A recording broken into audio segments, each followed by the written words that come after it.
Yan. Good morning. Nag-x-ray po ng ipin si Chris para malaman kung pwede nang bunutin. So, kita.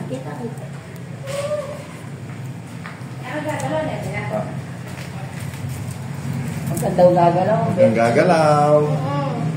Huwag kang gagalaw, Chris. Ayan po si Chris.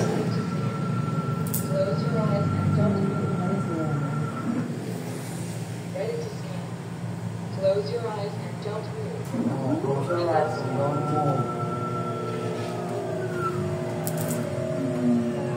Yan po, ini-x-ray yung ipin ni Chris.